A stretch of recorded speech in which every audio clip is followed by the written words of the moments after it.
Hi, everybody. I'm here with Michael Brown, and we're going to be talking about recruiter enablement. So, Michael, thanks very much for taking the time to join me.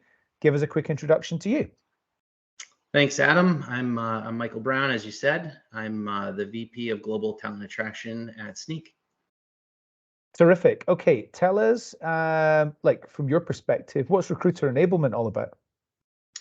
So, from my perspective, recruiter enablement is all about, as it sounds, enabling our recruiters to be the best they can, to be able to support the business the best that they possibly can, and to essentially come out looking amazing at the end of every process. And so it's reducing some of the process frictions, making their lives also easier, through use of tools and allowing them to utilize the art form and craft that we all know talent attraction to be.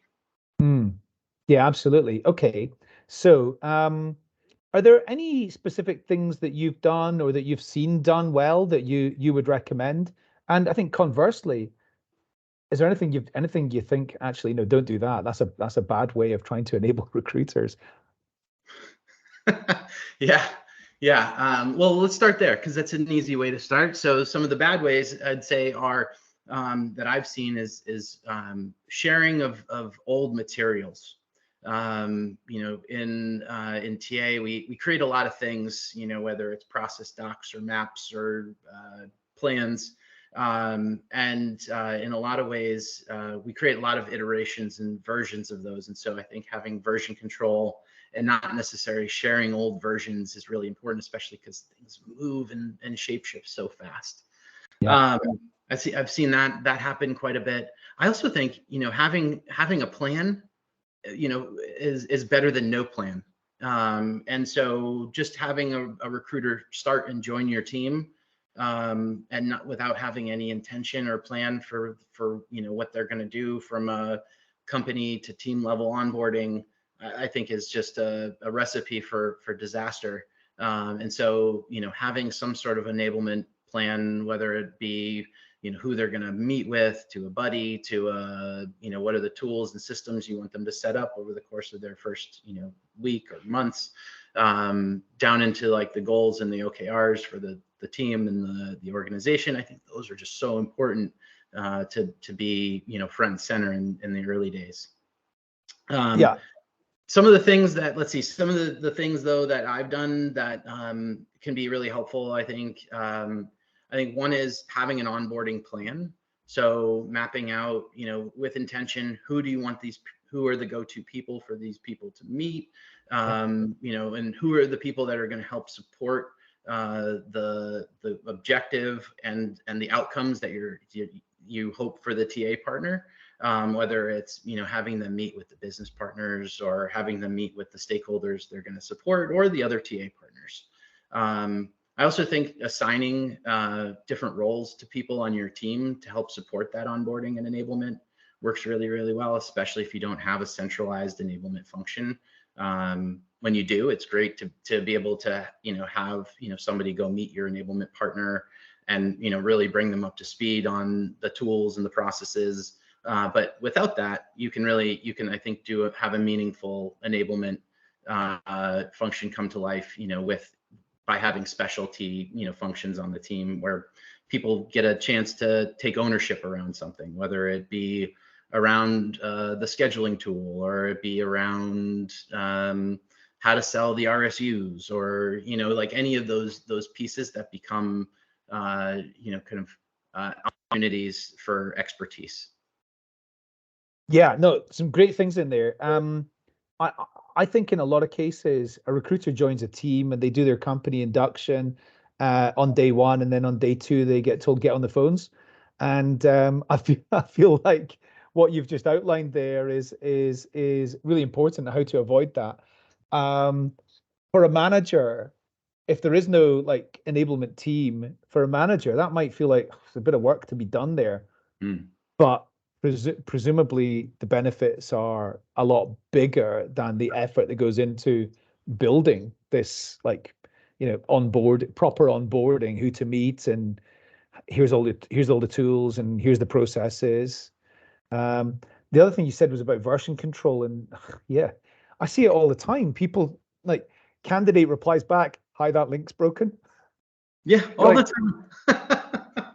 It's not ideal, but living in a digital world, things update so much faster than they used to when we were actually using paper for things.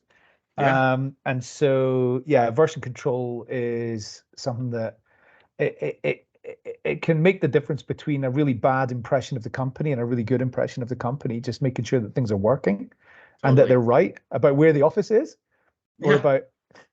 Yeah, the office location is big. It's funny how that tends to be one of the more common things that ends up wrong for a lot of companies, is that they've got like an old address. And I've seen it happen actually, to us, where not that our addresses aren't updated, but that old addresses, were and sometimes used. So it's dangerous. The other things that I think are also important to point out is, I think it's important to show TA partners and lead them to water in, essentially the process that you want them to follow. Yes. So, whether it's, your applicant tracking system and, how you, would like them to operate within, and in most cases, there's a reason for it, and it's probably because you want the clean data and you want to be able to track and have really good metrics. And so being able to kind of show the output of that as well and what that looks like, I think is really important to, a successful kind of process onboarding. Yeah, absolutely. The thing about process onboarding, I've never done this before during one of these interviews, but nobody else has. I've done 125 of these interviews. There's never been a situation where the doorbell has rang and it's rang again, and I'm actually going to answer it. Oh, I love this. But let's just keep going. Well, this is live. This is like live recording here, I guess. So Who do we get? yes, right. Thank you. Yes. So the other one that you just mentioned was just back to the thank you. Back to the concept of like the address and stuff like that. I can imagine that I can imagine recruiters regularly get a message from the candidate saying, "Hi, I can't see I can't see a calendar link I can't see a Zoom link in the invite or whatever." Yeah, that's because you're meant to be in the office, or you're not actually there. I can imagine that happens as well. I've never heard of it, but I bet it does. I bet you that especially where, there's a lot more companies driving back toward the office. I mean, we're doing it ourselves with having, more on-site opportunities to meet candidates. And so I imagine that probably will happen at some point in time. Let's hope it doesn't, fingers crossed. Because we all know that that's not an experience that we would want to go through. And that's such an embarrassing phone call to have to make, right? I'd like to ask you about marketing, because I firmly believe that recruitment's more of a marketing-led job than it ever has been. And so how do we equip our recruiters with things like really good in-mail messaging and social media posts and ways to handle objections and great job advert templates and things like that? How do you go about doing that type of thing? Well, I've done it in a couple of different ways. When I'm fortunate to have a talent brand partner, I've been able to, fast track that process by having somebody, stay really focused and in tuned into the marketing that we need to complete in specific areas of the business, in terms of like, where are we doing our greatest hiring pushes, or where are we lacking in inbound candidate flow or sourced candidate flow? How do we help enable that for the TA partners? But I've also then, I think I always instruct my talent brand partner to kind of think as if their job is to essentially create more talent brand partners. And so from an enablement perspective, they become a pretty big enabler of, how do you teach someone to fish, essentially, right? So how do you teach the TA partners how to write their own content? How do you teach them how to write using inclusive language, so that you can be really inclusive in how you're writing your job adverts and your content externally? We also look at, from a content perspective, how can we use it? How can we utilize it in majority of geos, or how do we extend it so that it's not just one size fits all and it becomes a multi-purpose use. And then, we try to be really data led as well in supporting the TA partners around, we do some amount of paid advertising with our job adverts. And so in order to do that, I want to see, do you truly need it? And two, what's the ROI, that we're after to determine whether it was good spend. And so, trying to partner with the TA partners on that specifically, I think has been a big eye opener for them. And that kind of segues me into also, like, I think a big piece of enablement is teaching your TA partners also how to utilize their data. Yeah.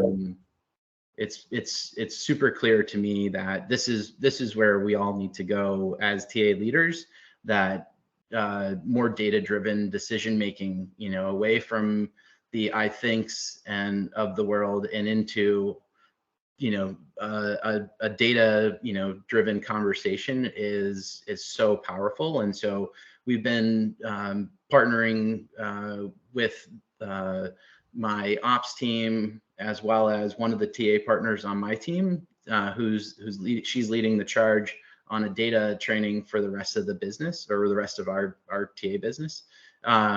Really just to teach them, one, practical ways to, tell their data story, and two, how do you influence, right? How do you influence through that data story?